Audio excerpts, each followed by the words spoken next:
تب میں نے کہا سچ پوچھو تو میری بھی یہی سیم کنڈیشن ہو رہی ہے، مجھے بھی ایسی ہی بے چینی اداسی ہو رہی ہے، شاید یہ موسم ہی ایسا ہے آج اداسی والا۔ پھر کچھ دیر بعد بڑی باجی اور ان کے شوہر امیلیا کو لے کر یہاں لال پور آ گئے، کیونکہ بڑی باجی نے ہاسپٹل میں آج رہنا تھا۔ بڑی باجی کے شوہر کی بڑی بہن کے پاس، اس لیے امیلیا کو لال پور چھوڑنے آ گئے۔ تب مجھے اور ہمارے چچا زاد کزن بھائی کو وہاں دیکھ کر بڑی باجی غصے میں آ گئی۔ چچا زاد بھائی تو بہانہ لگا کے چلا گیا کہ میں ابھی کچھ کام کے لیے آیا تھا، اب جا رہا ہوں۔ سو وہ تو چلے گئے، رہ گیا میں۔ بڑی باجی سے تو میں حال چال پوچھنے کے لیے ان کے پاس ہی بیٹھ گیا۔ تبھی بڑی باجی نے میرے آنے جانے پر میری خوب میٹھی میٹھی بےعزتی جھاڑ کی، وہی میری ماما کی ہی باتوں کو واپس دہرا کر کہ جب تک شادی نہیں تمہاری ہو جاتی تب تک کے لیے نہ آیا کرو، تمہاری ماما کو اچھا لگتا نہیں ہے وغیرہ وغیرہ۔ پر میں نے ان کی کسی بات کو نہ برا منایا اور نہ ہی دل پر لیا، کیونکہ وہ میری بڑی بہن تھی تو مجھے مجبور ہو کے ڈانٹ رہی تھی، اور حق بھی تھا ان کا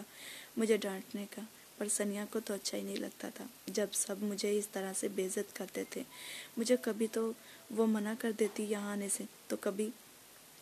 کبھی مجھے کہتی کہ پلیز جلدی کچھ ارینج کرو اور مجھے اپنے ساتھ لے کر جاؤ، تمہاری یہ ساری حالت مجھ سے اب دیکھی نہیں جاتی، تم کبھی اس طرح سے زمین پر تو لیٹتے ہی نہیں تھے، تو اب میری وجہ سے تم نے زمین پر بھی لیٹنا قبول کر لیا، حالانکہ وہاں کھانے پینے کی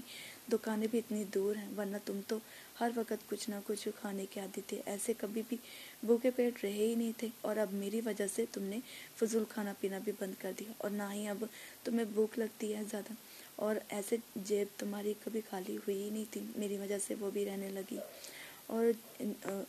اور باجی سے تمہیں نہ چاہتے ہوئے بھی لینے پڑتے ہیں،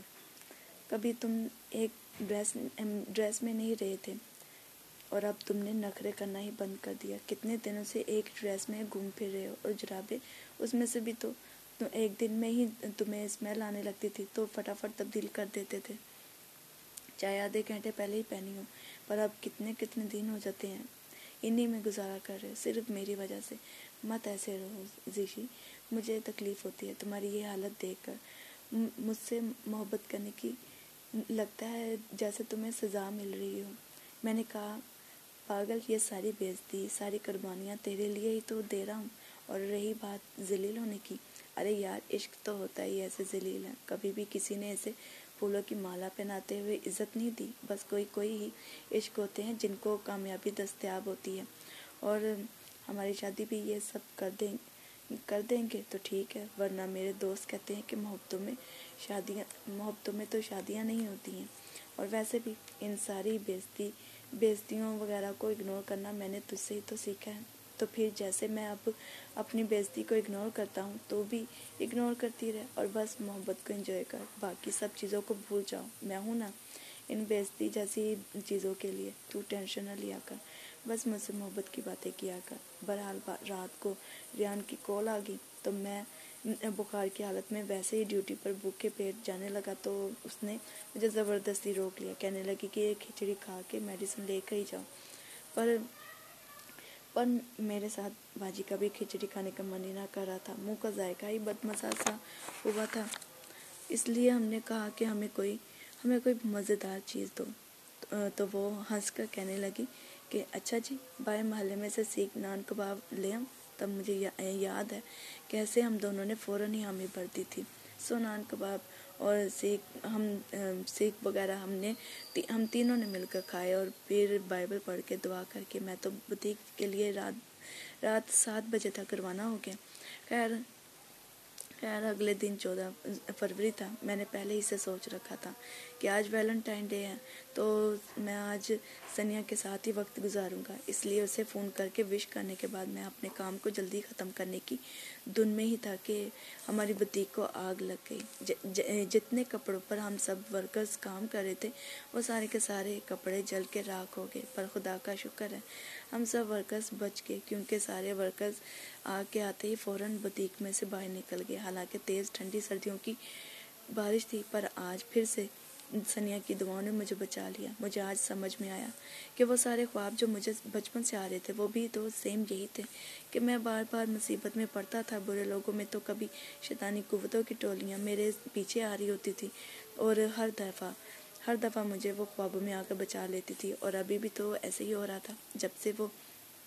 میری زندگی میں آئی تھی تب سے ہی وہ مجھے اسی طرح سے لوگوں کے دکھوں سے، تو کبھی روڈ ایکسیڈنٹ سے اور اب آگ سے بھی بچا لیا دعاؤں سے۔ بہرحال آگ لگتے ہی لوگوں کو اپنی مائیں یاد آ رہی تھیں، اور اس سمے مجھے میری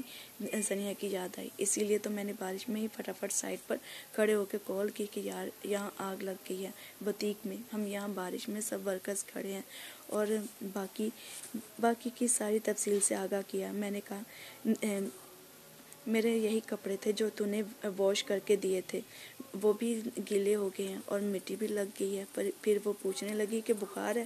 ابھی تمہیں؟ میں نے کہا ہاں بخار تو ہے، موشن تھوڑے سے کم ہوئے ہیں کیونکہ رات نان جو کھایا تھا تمہارے ساتھ، اس لیے سب ورکرز جن کے گھر پاس تھے وہ تو چلے گئے، پر جو یہاں رہائشی تھے وہی رہ گئے تھے۔ تو اب مجھے سمجھ ہی نہیں آ رہا تھا کہ کیا کروں، کیونکہ صرف میرے پاس 30 روپے ہیں، اور 30 روپے کا کرایہ صرف لال پور کا ہی ہوتا ہے، ساندھے کا نہیں۔ باجی سے پوچھو میں تھوڑی دیر کے لیے گھر آ جاؤں، کپڑے سکھا کر بارش رکنے کے بعد چلا جاؤں گا۔ تب وہ پوچھنے لگ گئی تو مجھے فون میں سے صاف باجی کی آواز آ رہی تھی، کیونکہ وہ فون پر ہاتھ جو رکھنا بھول گئی تھی، اس لیے۔ اور باقی کی کہانی بعد میں۔ Thank you, bye.